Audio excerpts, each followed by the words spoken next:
அஸ்ஸலாமு அலைக்கும் ஃப்ரெண்ட்ஸ். எங்கள் ஊர் காத்தாங்குடி ஸ்டைலில் பீப் போன் சொதி பார்க்கலாமா? நிறைய பேர் கமெண்டில் டிஎம் பண்ணி எல்லாம் கேட்டிருந்தீங்க. அதுக்கான வீடியோ தான் இது. அதுக்கு ஃபர்ஸ்ட் கடாயில் போனை சேர்த்துட்டு கூடவே ஒரு மீடியம் சைஸ் தக்காளி, 5 பச்சை மிளகாய், தேவையான அளவு salt and turmeric powder 1 teaspoon add பண்ணி நல்லா ஸ்பூனாலேயே மசிச்சு விட்டுக்கோங்க. கூடவே ஒரு 500 ml வாட்டர் ஆட் பண்ணிவிட்டு 20 மினிட்ஸுக்கு லிட் போட்டு குக் பண்ணிக்கோங்க. 20 மினிட்ஸ் ஆனதும் மையுக்காக கொஞ்சமாக சேர்த்து எகெயின் 15 மினிட்ஸ் லிட் போட்டு குக் பண்ணிக்கோங்க. 15 மினிட்ஸ் ஆனதும் பார்த்திங்கன்னா உங்களுக்கு விளங்கும் ரெண்டுமே எவ்வளவு நல்லா குக் ஆகி வந்திருக்குன்னு.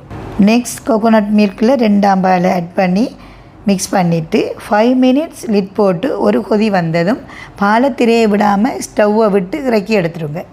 இப்போது இந்த சொதிக்கான மெயின் மேட்டரே இதுக்கு போடுற தாளிப்பில் தான் இருக்குது. அதுக்கு ஃப்ரை பேனில் கோகோனட் ஆயில் சேர்த்துக்கோங்க. கோகோனட் ஆயிலில் தான் செய்யணும், அப்போ தான் ட்ரெடிஷ்னல் ஃப்ளேவர் கிடைக்கும். ஆயில் சூடானதும் 1 டீஸ்பூன் கடுகு சேர்த்து பொரிஞ்சு வந்ததும் கறி லீவ்ஸ், ரம்பை சேர்த்து கூடவே ஒரு மீடியம் சைஸ் வெங்காயம், ஜிஞ்சர் கார்லிக் பேஸ்ட் 1 டீஸ்பூன் சேர்த்து நல்லா தாளித்து எடுத்துக்கோங்க.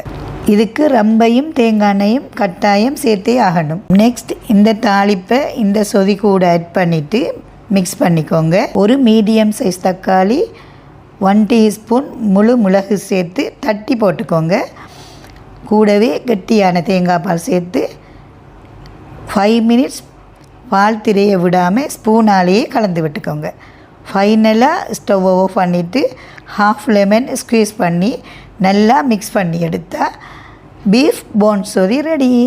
ரைஸை விட இடியப்பம் இல்லைன்னா பிட்டுக்கு டேஸ்ட் அல்டிமேட்டாக இருக்கும். கட்டாயம் ட்ரை பண்ணி பாருங்கள். நம்ம சேனலை மறக்காமல் ஃபாலோ பண்ணுங்க.